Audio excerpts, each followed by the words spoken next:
السلام علیکم ورحمۃ اللہ وبرکاتہ۔ آج میں آپ کو موسیٰ علیہ السلام کا ایک واقعہ سنانے والی ہوں۔ اگر یہ واقعہ پسند آئے تو آپ ویڈیو کو لائک کرے گا اور میرے چینل کو سبسکرائب کرے گا۔ آئیے یہ ویڈیو سٹارٹ کرتے ہیں۔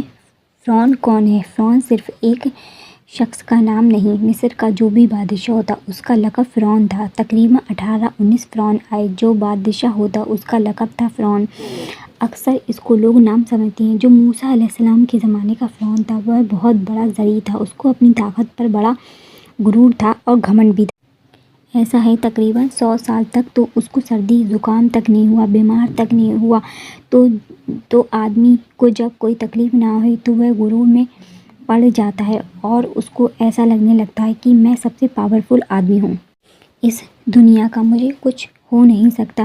تو یہی فرعون کو اپنے زمانے میں اعلان کر کے کہ اے لوگوں، میں تمہارا رب ہوں، تمہارا بڑا رب میں ہوں، میری عبادت کرو۔ بات تو چل رہی تھی اور لوگوں کی اپنی خدمت پر معمور کرتا، بجائے اپنی عبادت پر معمور کرتا۔ ہزاروں لوگ سجدہ بھی کرتے۔ ایک دن ایسا ہوا کہ فرعون نے خواب میں دیکھا آسمان سے ایک بڑا تارا ٹوٹ کے اس کے محل پر گرا اور پھر آگ لگ گئی۔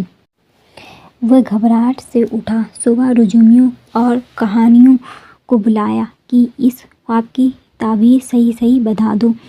بہتوں نے تو الگ الگ تعبیریں بتائیں۔ پھر جو بڑے ماہر رجومی تھے کہ اس خواب کی تعبیر یہ ہے کہ بنی اسرائیل خاندان میں ایک بچہ پیدا ہوگا جو تیری سلطنت کو تیری سلطنت ہلاک کرنے کا باعث بنے گا۔ خواب کی تعبیر سننے کے بعد شاہی فرمان جاری کر دیا اس نے کہ بنی اسرائیل میں جو بھی لڑکا پیدا ہوگا اس کو مار دیا جائے گا، کیونکہ وہ بچہ میری سلطنت کو ہلاک کرنے والا نہ پیدا ہو جائے۔ یہ اعلان کے بعد بنی اسرائیل میں جو بھی لڑکا پیدا ہوتا اس کو مار دیا جاتا، بیٹے کو ذبح کر دیتا اور لڑکیوں کو چھوڑ دیا جاتا۔ 1 سال کے اندر 1200 بچوں کو ذبح کر دیا، پیدا ہوتے ہی قتل کر دیتے۔ لڑکوں کو زندہ رہنے کا حق نہیں تھا۔ ڈرتا تھا وہ زمانہ جب موسیٰ علیہ السلام کی ولادت نہیں ہوئی۔ پہلے اتنے بچے مارے گئے، پھر اس کے درباریوں نے اس سے ریکویسٹ کی کہ اگر سب ایسے بچے مار دیے جائیں گے تو آپ کی خدمت کے لیے بچے کہاں سے لائیں گے؟ جوان کون ہوگا؟ پھر 1 سال چھوڑا جاتا، 1 سال مارا جاتا۔ اتفاق ایسا ہوا جس سال مارا جانے والا تھا اسی سال موسیٰ علیہ السلام کی پیدائش ہوئی۔ ان کی ماں حاملہ تھی۔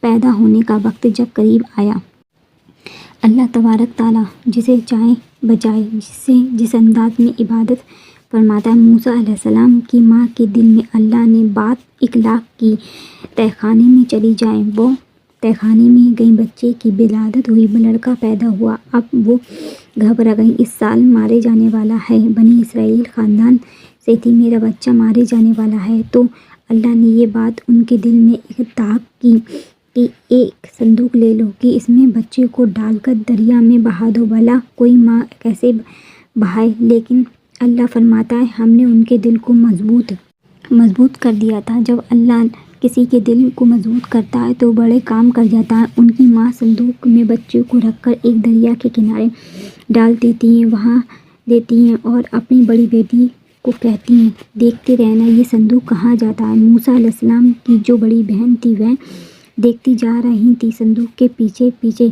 صندوق بہتے بہتے ایک باغیچے کے کنارے لگ گیا اور باغیچہ فرعون کا ہی تھا، اور فرعون کی بیوی وہاں ٹہلنے کے لیے شام کے وقت آتی تھی۔ جب وہ اپنی کنیزوں کے ساتھ آئی تفریح کے لیے تو وہ ایک صندوق کو اپنے باغیچے کے کنارے لگا دیکھا، اٹھایا گیا۔ نہایت ہی خوبصورت بچہ۔ اللہ نبیوں کو خوبصورتی دیا ہی ہوتا ہے۔ فرعون کے گھر کوئی بچہ نہیں تھا، اولاد نہیں تھا، تو فرعون کی بیوی نے اٹھا لیا اور اپنے محل لے گئی اور کہا سمندر میں بہتا ہوا ایک بچہ کنارے آ لگا، میں نے اس کو اٹھا لیا۔ فرعون نے کہا یہ بچہ کہیں وہ تو نہیں ہے جو میری سلطنت ہلاک کرنے کا سبب بنے گا؟ بیوی نے کہا ایسا کیسے ہو سکتا ہے، وہ تو بنی اسرائیل خاندان کا ہوگا، یہ تو کسی دریا سے بہتا ہوا آیا ہے، پتہ نہیں کون سے ملک سے بہتا ہوا آیا، کہاں سے آیا۔ اس کی بیوی نے کہا اسے مت مارو، ہم اس سے فائدہ اٹھائیں گے، اس کو بیٹا بنائیں گے۔ بیوی کی بات فرعون نے مان لی۔